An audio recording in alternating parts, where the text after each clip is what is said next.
question, sir. Would you give me a pen, please?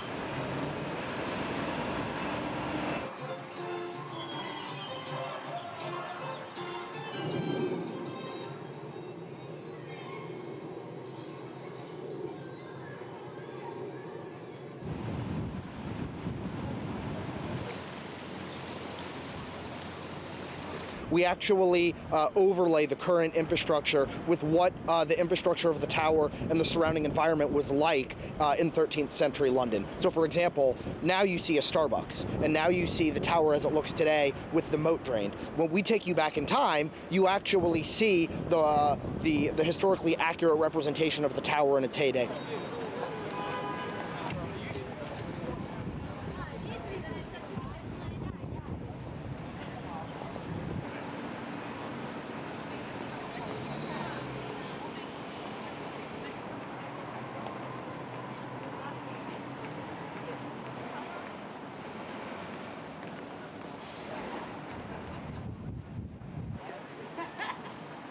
The more I rely on the iPhone, the more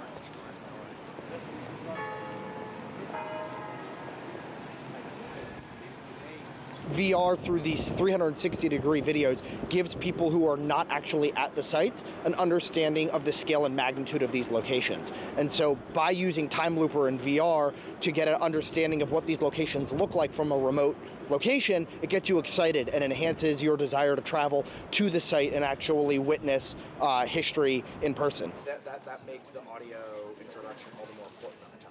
Because you are now under Simcoe's playlist. Listen the audio or whatever the Audio intro. Historic sites, cultural hotspots, they have amazing stories. But the current experience does not match the might of these stories and sites. So what Timelooper does is its immersive time travel technology enables visitors to turn back the clock and experience those destinations at key moments in their history through they're using their smartphones and a simple cardboard viewer.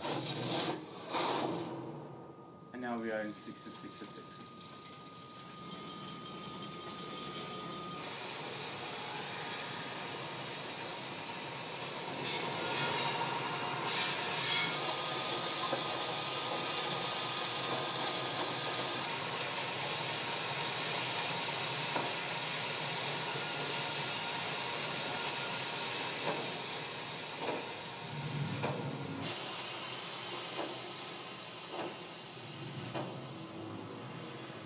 Nothing replaces the experience of being on site.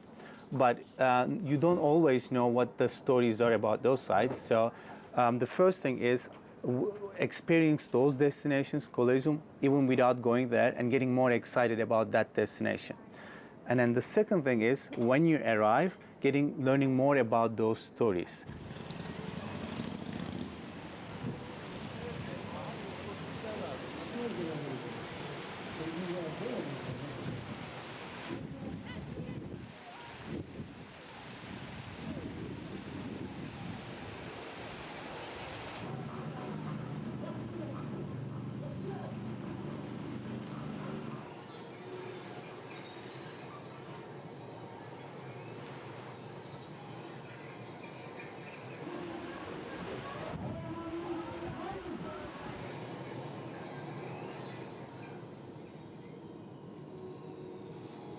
I think it's just really, really immersive. I mean, my job is a storyteller. I'm here to conjure up what things are like.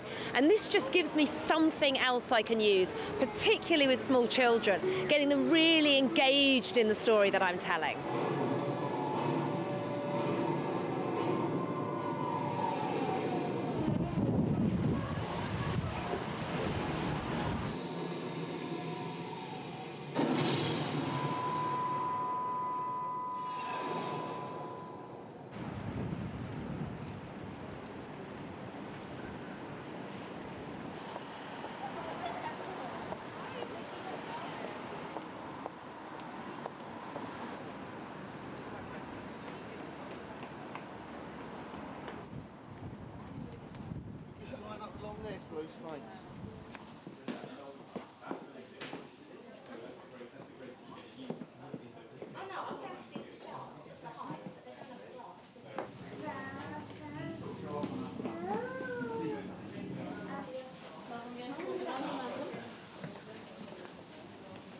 when you're here at the bridge, you are told a story of how things were, but you can't physically see that. Our demographic, it certainly helps with that as well. We've got a hugely international demographic. So we don't want to be translating endless amounts of text. We want everything to be as visual and immersive as possible.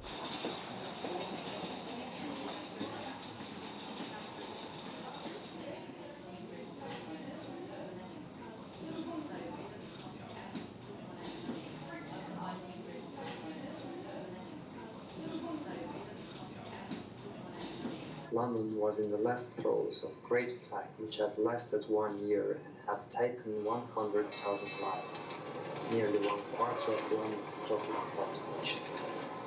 In September 2, a fire started in Bakery.